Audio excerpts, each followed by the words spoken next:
The first one we're going to do, I will give you the side view. Remember to sit up tall. You can separate the feet a little bit wider than the hips so that you feel supported by the lower half of the body. So shoulders over the hips, pulling down, head pulls back almost over the tailbone, bottom of the chin parallel to the floor. And then let's start to find that tightening of those muscles, the front, the sides, and the back, to maintain that upright position of the spine and that strong flat back.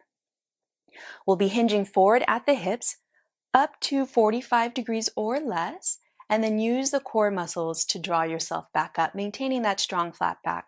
If you need a little bit more support, the hands can be on the thighs for a little support as you press your way up.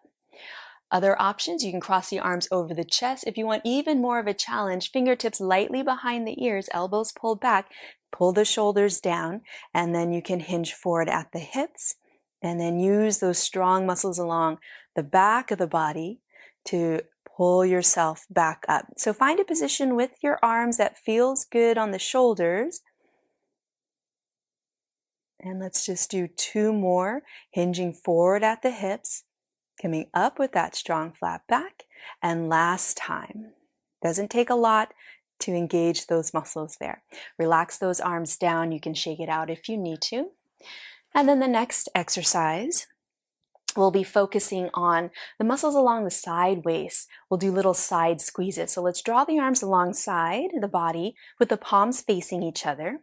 And then we'll slowly start to squeeze one side. So we're squeezing the side waist, drawing the shoulder down, almost like you're reaching your fingertips down towards the floor. And then come back up using the side waist to come back up. And then same side. So little squeeze, little side squeeze, and then come back up. Let's do 3 more times. Little side squeeze and lift.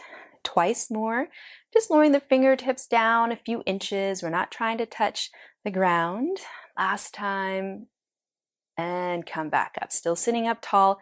Make sure we're not twisting. And let's move over to the other side. Little squeeze on the other side. And then come back up. We'll squeeze and come back up. Let's do that 3 more times. Not only working the squeezing side, but also the opposite side, waist, as we pull ourselves to come back up. One last time, little squeeze, and then come back up. Let's lean back into our chair. So scoot yourself back so you can lean your back into the chair. We're going to do some lower abdominal work. And then let's have our hands on the seat of the chair for support.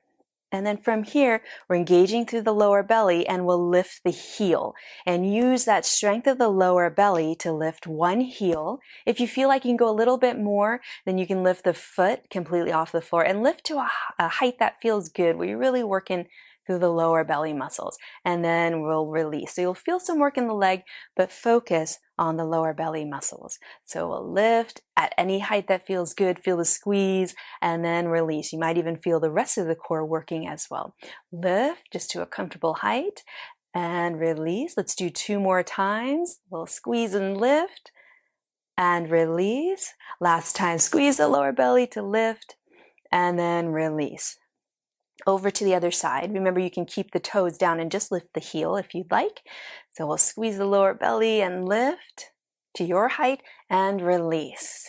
Squeeze to lift and release. So 3 more times. Doesn't take a lot of movement, a lot of lift to engage those muscles.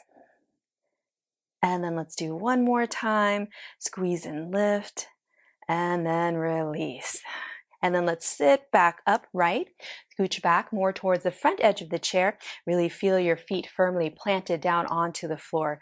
We're going to do these lean backs. So I'll give you the side view again. So option with the hands, you can keep the fingertips underneath the legs for a little bit of support. You can cross the arms over the chest or come back to those fingers behind the ears or even on the shoulder if that's more comfortable for your shoulder. Maintaining that upright spine, strong flat back. We're going to lean it back just a little bit, just a few inches until you feel the engagement along the front part of the torso, those strong muscles there, and then feel the squeeze of those muscles to draw yourselves back to that neutral position. So we'll hinge it back, feel the squeeze, and come back up. Hinge it back, squeeze to come back up. hinge it back, squeeze, come back up. And then one last time, remember, it doesn't take too much. You don't have to lean too far back to feel the squeeze to come back up. And then release, shake it out if you need. Our final exercise will be more of a twisting motion to engage even the side of the core, and we'll still work the front and the back. So let's sit with that upright position. Draw the arms forward. You can have one hand in front of the other. Draw the shoulders down. And then from here, we'll twist over to one side, feeling the work of the sideways. So feel the squeeze and then come back to center. Same side, squeeze to twist to a comfortable point and come back to center. So 3 more times. Remember, it doesn't take a lot. You don't have to twist too far to find that work of the side waist. And one last time. And then come back to center, relax the arms, shake it out, and then let's move over to the other side. Pull the shoulders down, sit up tall, and then let's squeeze to go to the other direction and come back to center. So we'll squeeze and center. So 3 more times. We want to make sure we get good strength work, even when we come into kind of a twisting motion.